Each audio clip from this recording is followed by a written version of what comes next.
I will talk about the essence of the teachings of the Buddha, because we have already learned a lot about the superficial aspects of the teachings. Some people have studied the Dharma since childhood, while others have studied for many years. But the essence of the teachings may not be as we understand it. The essence of the teachings lies in having right understanding, which is the foundation of the path and proper practice. Understanding the principles of Dharma correctly will lead to appropriate practice and will yield results quickly. If one can grasp the essence of the teachings, correct knowledge and understanding will bring clear and immediate results. In the Buddha's time, the Buddha taught ordinary people who had not practiced deep meditation or jhana. However, when they listened to his teachings and understood them, they were able to perceive the workings of their own minds and comprehend the nature of the mind and its truths. Today, some people believe that merit, barami, is necessary to attain enlightenment, such as being born in the Buddha's era or accumulating merit as taught by others. This belief, passed down from ancestors and teachers, can become superstitious. Dharma pertains to the mind itself and is not dependent on time, place, gender, age, or status. Dharma is agallico, meaning it is not constrained by time and arises from understanding the nature of the mind itself. Therefore, I talk about Dhamma concerning the mind to help us understand the truth. When the mind sees the truth, its nature will naturally be liberated from the cycle of birth and death. The sense of self that we try to let go of does not truly exist because it is merely a mental formation created by ignorance, which is deceptive. The truth is that ignorance makes us mistakenly believe that we need to do this or that to let go. However, many people who have studied Dhamma for years still cannot let go. Some, even after observing precepts in a monastery for many years, still cannot let go of anything as before. It's not about letting go in the way we commonly understand it.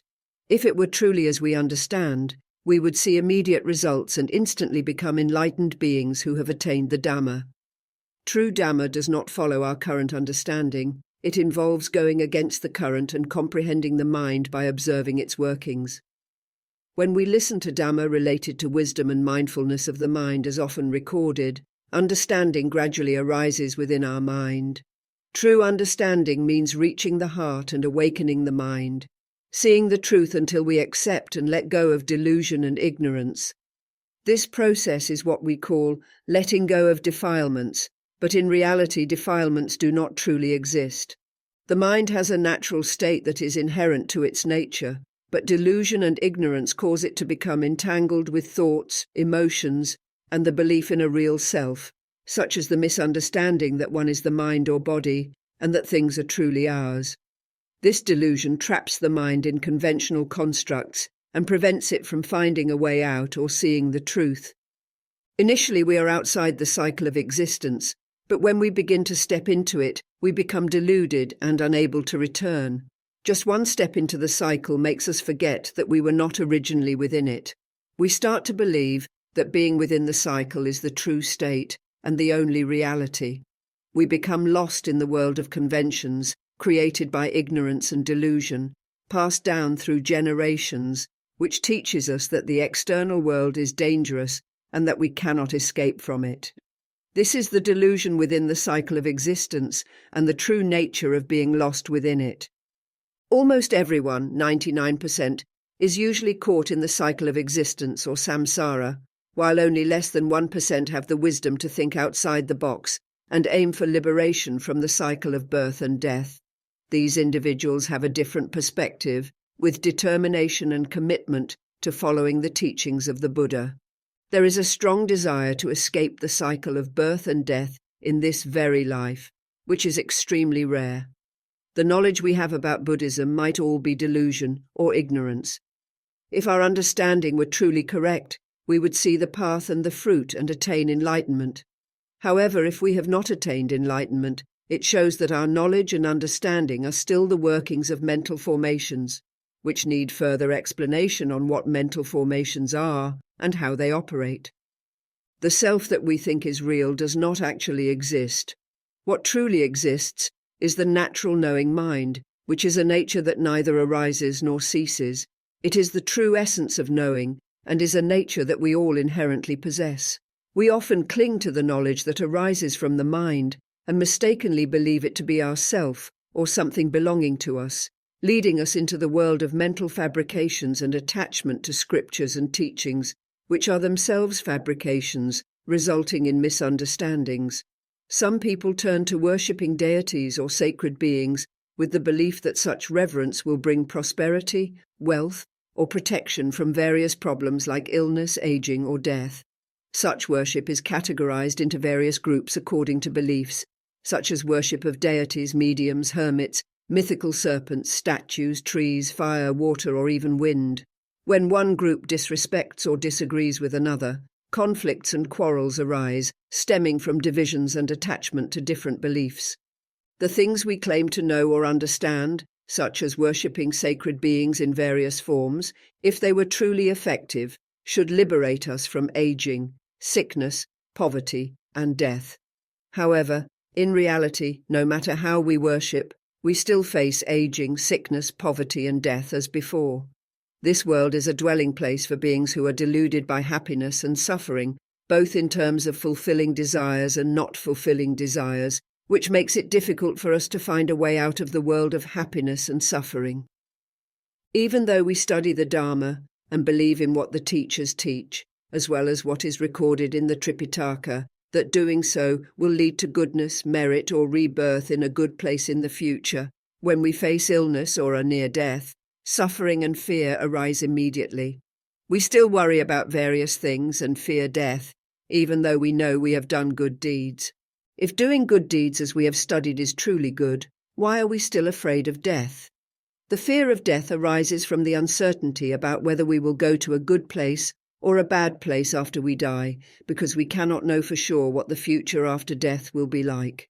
This fear stems from our attachment to thoughts and mental formations that lead us to value everything according to the principles taught by teachers and the doctrines in the scriptures that say we will gain merit or goodness. However, when we fall ill or are near death, stress and suffering reappear, causing us to worry about various things and fear death. This may lead to being reborn as an animal. The chance of being reborn as we desire is almost impossible because being born as a human is very difficult, and being born as a deity is even harder. Talking about rebirth is not the essence of Buddhism. The true essence of Buddhism is about not being born. The reason I talk about this is not to destroy the scriptures, the revered teachers, or even the Dharma we have learned, but simply to help us understand and see the truth.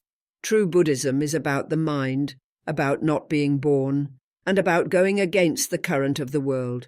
We often misunderstand that making merit or worship in Buddhism is about asking for things. For instance, when we hear that a place is sacred, we go to pay respects and ask for good fortune or whatever we desire, hoping to receive exactly what we asked for. However, Buddhism does not emphasize asking for these things. Buddhism focuses on understanding the mind, freeing oneself from delusion, and escaping the cycle of birth and death. Therefore, what we should not be about asking for things, but about understanding and developing our minds for the better. Even monks sometimes may ask for things like ordinary people do, but this does not reflect the true essence of Buddhism, which is about the mind.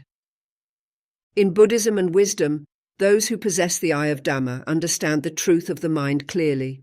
The mind will come to realize the truth deeply, leading to profound understanding. When the mind truly comprehends the state of Dhamma, a clear proclamation of the Dhamma will arise. No language can adequately explain this. The mind simply knows that it is ready to be free from rebirth and is devoid of any doubts. It becomes evident that this mind will no longer be reborn. This explanation serves to remind us that the knowledge and understanding we have acquired from childhood to the present are all ignorance and delusion. Whether one is a monk, an adherent of precepts, or an ordinary person, what we learn and understand are merely mental formations and thoughts.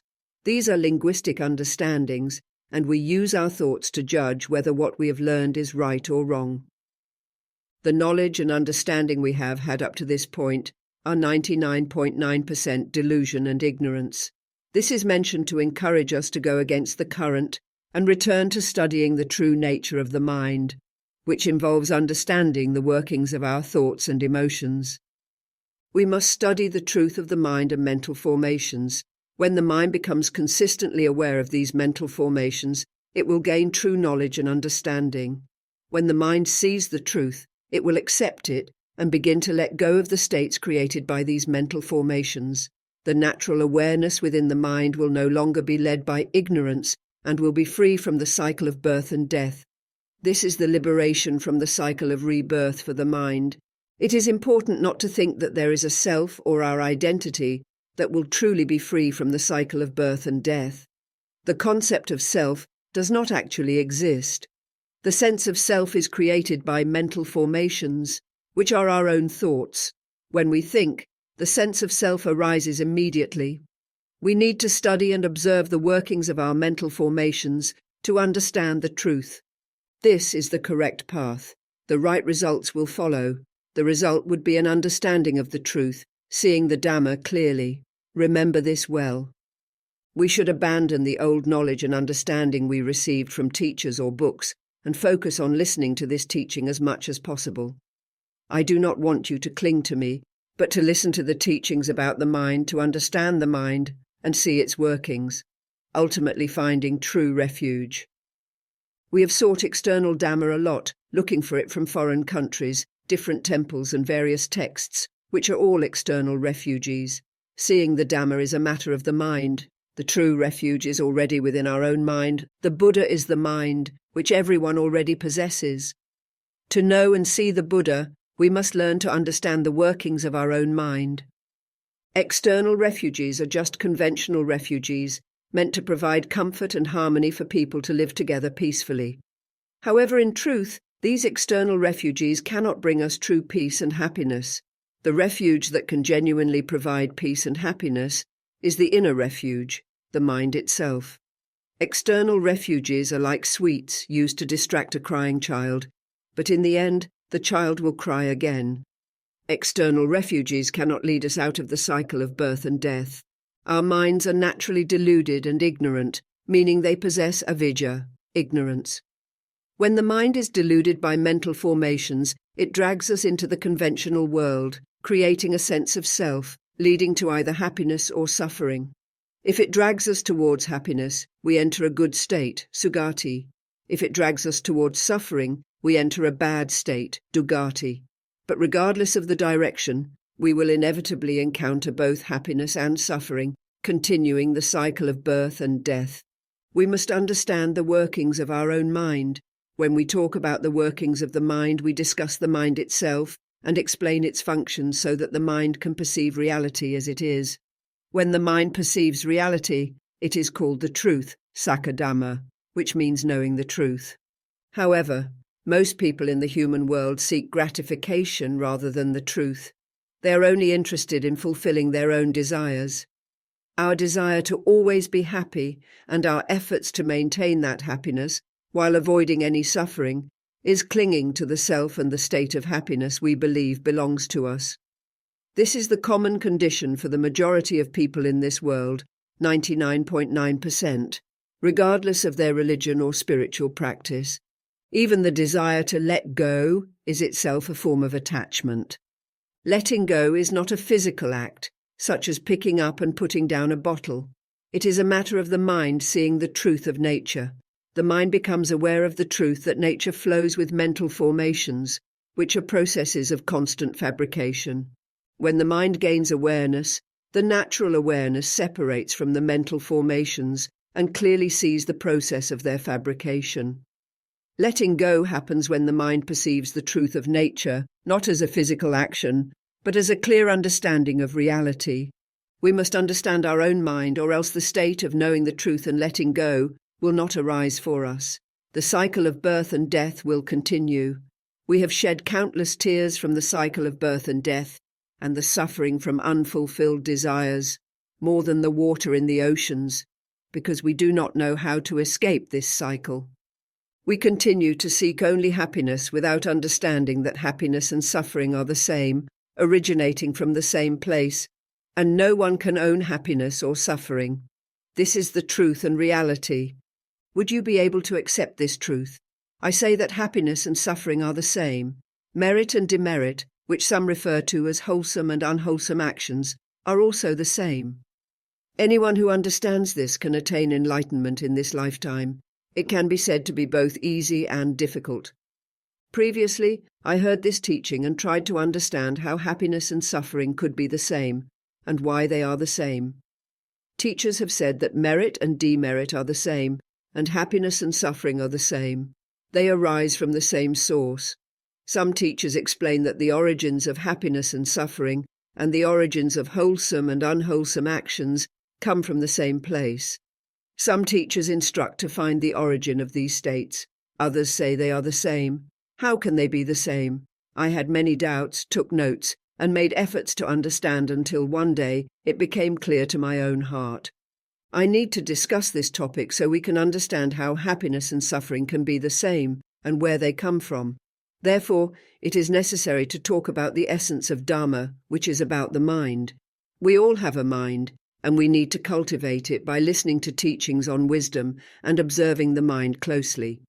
Listen until the mind begins to realize and see the workings of mental formations, leading to what is called insight into the Dhamma or enlightenment. At that point, we will no longer have doubts. We already have the tools. Our body and mind are prepared. As our spiritual power or mental strength increases, we will frequently become aware of our own emotions and thoughts, that is, the mind seeing the mental formations. Every time we become aware of our thoughts or emotions, the mind is momentarily free from the mental formations, allowing it to see the truth as it is. This is the realization of the truth. Next, we will discuss the mind in detail. Every recording I make will cover these topics repeatedly, emphasizing and explaining them over and over again. I will continue speaking until I die, until I help us all attain the eye of Dhamma in this lifetime. Remember that the self does not truly exist. It is important to understand where the sense of self originates and to comprehend it. Escaping the cycle of birth and death is not difficult. The mind is the nature of awareness, which has no shape and no language. Thus we must use human language to explain it. When we hear something, we might not be able to believe that what is spoken is the truth because it does not truly exist. For example, sound is merely a wave coming out of the speaker of a phone. When this sound reaches our sense faculties, eyes, ears, nose, tongue, body and mind, the mind perceives the sound and assigns value and meaning to it. The mental formations then interpret and attach value and meaning, and we cling to what we hear as if it is real. This is ignorance and all mental formations. The things we talk about are merely conventions and fabricated phenomena. They are just tools used to teach our mind to separate from mental fabrications and transcend the cycle of birth and death. It's like we are dreaming that we are real human beings, truly male or female of a certain age. Then I come into the dream to say something that helps us understand, so we wake up from the dream. Whoever wakes up first realizes that everything is just a dream and not real, thus escaping the cycle of birth and death. They will understand that none of it is real at all. What I am saying now doesn't truly exist. Our existence as humans right now isn't real. It's just a fabrication of the mind, and we are deluded into holding on to the belief that we have a true self. The mind is the nature of knowing, which cannot be spoken or explained. This is our true natural characteristic. We are all this nature, which belongs to no one and has no owner. This nature is likened to the emptiness in space, and within this emptiness resides the wind. This wind is the mental formations, the fabrications. It is a certain manifestation of emptiness, a ripple of emptiness that manifests as certain phenomena, creating stories, hence called mental formations. The mind has mental formations as its actions and the nature it resides in. Mental formations are the nature of fabricating, fluctuating and changing, creating all sorts of stories. They fabricate thoughts. Mental formations speak in our minds all the time. For instance, when we are sitting on the balcony, we might think, should I renovate the bathroom tomorrow? And consider various details like demolishing the old bathroom, building a new one, hiring workers, and ordering construction materials.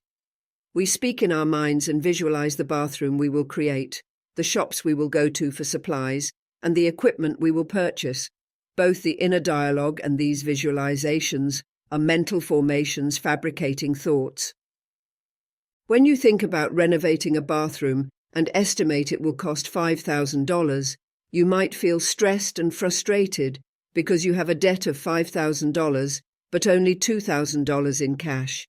These thoughts and emotions are mental formations created by the mind. Even though the actual event has not yet occurred, mental formations can make us feel distressed, even if it's just from thinking and imagining. Sometimes we dwell on the past.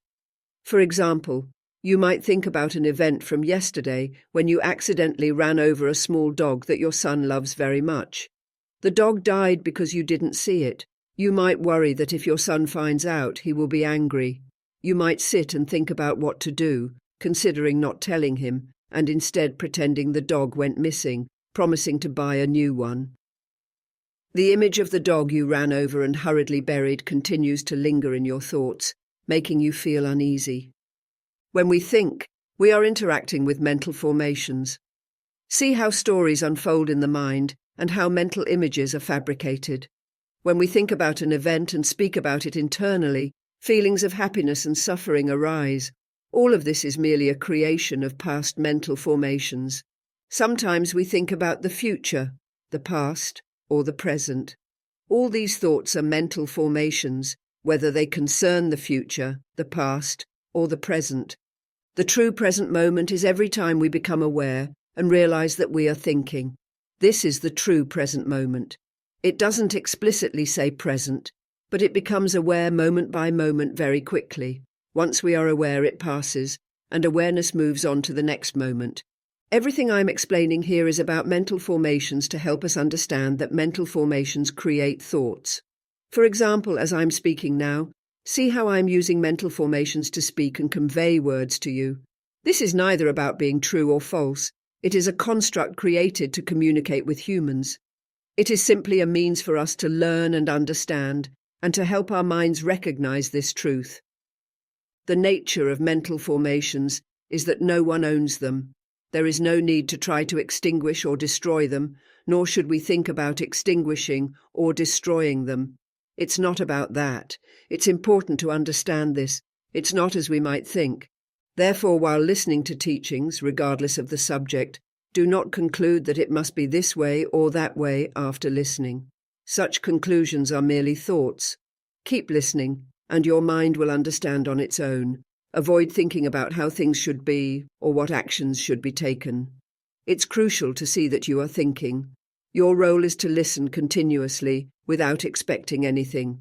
Gradually, your mind will come to understand little by little. Eventually, your mind will awaken to the truth through its own nature. This understanding will manifest naturally without you needing to focus on extinguishing or destroying thoughts or trying to outsmart them. Your task is to listen, understand, and keep understanding. Your mind will comprehend on its own, and you will observe your own thoughts and emotions. Mental formations work in this way. They are constantly shaping and conditioning as part of their nature. Remember this, mental formations are nature itself. The mind, which is the nature of awareness, is also natural. Awareness has the function of knowing. The mind's sole function is to be aware all the time. Just as we see everything when we look around, the mind knows everything that is happening. For example, we continuously hear sounds. That's the mind knowing. It perceives through the eyes, ears, nose, tongue, and body. It automatically knows tastes, touches, and sensations. When the wind blows, the mind knows that too. This is how the mind works. It is aware, but it does not articulate that it knows. It is simply the nature of knowing.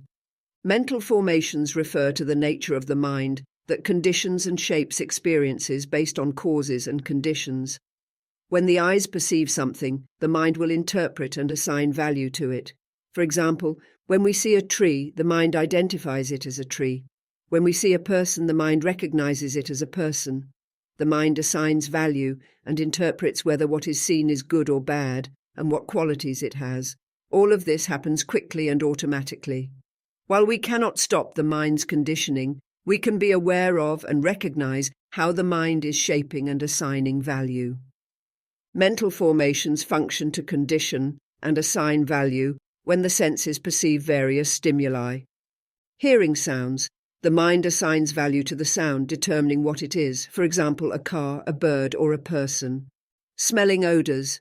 The mind assesses whether the smell is pleasant or unpleasant and identifies what type of food it might be and its source, for example, curry, stir-fry.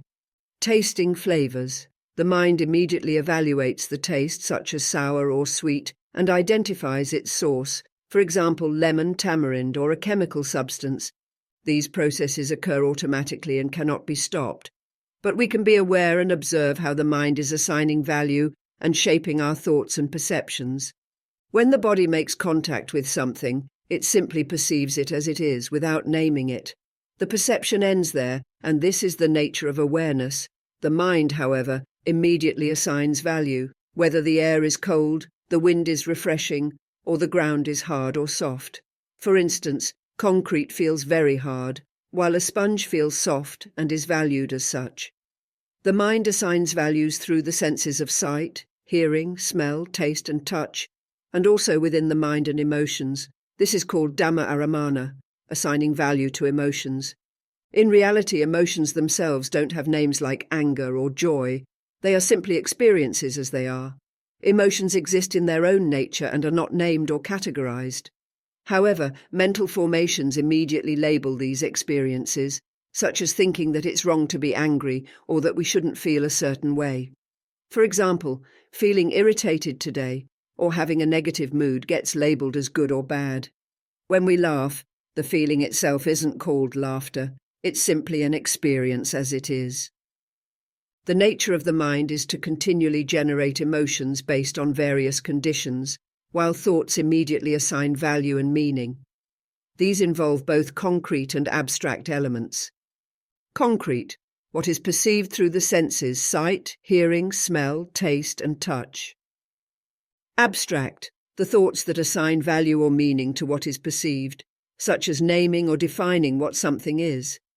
Mental formations are responsible for creating these narratives based on what we have learned from a young age, through both parents and education.